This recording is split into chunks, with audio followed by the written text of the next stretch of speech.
Assalamualaikum warahmatullahi wabarakatuh. Saya Arifatul Aningrum, NIM 201101030044. Di sini saya akan menjelaskan tentang Perang Nahawan.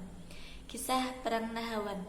Perang Nahawan ini dijadikan sebagai kesatria-kesatria tangguh dalam kancah jihad fisabilillah. Sosok pejuang kemuliaan, harapan yang lahir dari kejenihan imam, amalan tak selaras dengan ajaran agama, bukan tindakan yang khawarij membabi buta. Keinginan mereka itu tidak lain dari dua hal: hidup mulia dengan tegaknya Islam di muka bumi, atau gugur meraih syahid. Kemudian kemuliaan, keberanian, serta ketangguhan yang mereka miliki menjadikan mereka layak menyadari gitar singa-singa padang pasir. Lalu kemudian sekilas tentang Perang Nahawan. Berlangsung pada tahun 21 Hijriah. Berbagai kisah heroik dan menakjubkan mewarnai jalannya purna sebuah gambaran jihad fisabilillah, di mana Umar bin Khattab radhiyallahu an, peristiwa bersejarah berlangsung Nahawan, sebuah kota yang besar terletak di Al-Habbah, Iran. Karena itulah perang ini disebut dengan Perang Nahawan. Kemudian latar peperangan dari Perang Nahawan ini bertahap, tapi pasti pasukan Islam yang berhasil menaklukkan negeri Syam atau Romawi hingga Baitul Maqdis. Terus berlanjut hingga dikuasainya negeri Irak, hingga kerajaan Persia di Madainin jatuh pada tangan muslimin. Upaya ini berhasil menghimpun sebuah pasukan yang besar yang bersenjata di bawah komando panglima senior yang bernama Al-Fariuzan. Mereka bersepakat untuk menyatukan kekuatan dan memmobilisasi pasukan untuk menyerang kota bin Al-Khattab radhiyallahu an di kota Madinah. Terus kemudian persiapan dari pasukan Islam ini, rencana pasukan Persia merupakan ancaman besar bagi daerah kaum muslimin, terkhusus di kota Basrah. Kemudian khalifah ini membutuhkan tindakan yang cepat dan tepat sebelum Persia menyerbu.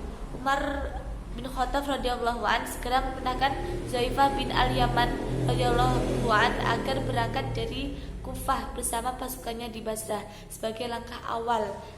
An-Nummah mengutus Tulaihah, Amr bin Ma'di Karib, dan Umar bin Salamah ini sebagai satuan intelijen di depan pasukan. Untuk itu mereka mengumpulkan informasi keadaan musuh. Kemudian Sulaisah berhasil menyusup pasukan Persia. Sementara kedua rekannya itu kembali ke pertengahan jalan. Tulaihah al-Hazil berhasil beberapa petinggi Persia. Akhirnya dapat diketahuilah bahwa jumpai adanya para bahaya pada rute maju Nahawan. Lalu kemudian jalannya peperangan. Ini An-Nu'man bin Muqarrim bersama pasukan Islam bergerak menuju Nahawan. Pasukan ini dipimpin oleh Nu'aim bin Muqarrim. Pasukan menyerang di bawah komando Al-Qaqa bin Amr.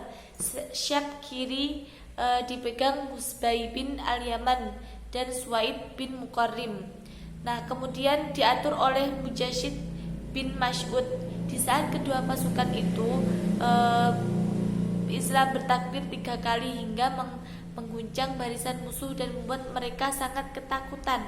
Kemudian An-Nu'man menginstruksikan agar pasukan Islam meletakkan beberapa kalan mereka dan segera mendirikan tenda-tenda. Di saat persiapan sudah matang, instruksi telah diberikan kepada tiap pemimpin suku. Terus kemudian peperangan tak terelakkan lagi. Pasukan serempak menyerbu barisan pasukan Persia. Kemudian pasukan Persia leluasa menyerang dan masuk berlindung ke benteng sekehendak mereka. Kemudian inilah sepenggal mata rantai perjuangan kaum muslimin. Kemenangan, kejayaan, dan kekhalifahan di muka bumi ini akan terwujud dengan pertolongan Allah Subhanahu wa Ta'ala. Tatkala mereka berfirman kepada keimanan yang hakiki, kesyirikan merupakan utama bagi sebuah kemenangan. Tak hanya itu, keteguhan di atas ajaran Nabi Muhammad SAW merupakan satu hal yang sangat mutlak. Sekian, terima kasih dari saya. Kurang lebihnya, wassalamualaikum warahmatullahi wabarakatuh.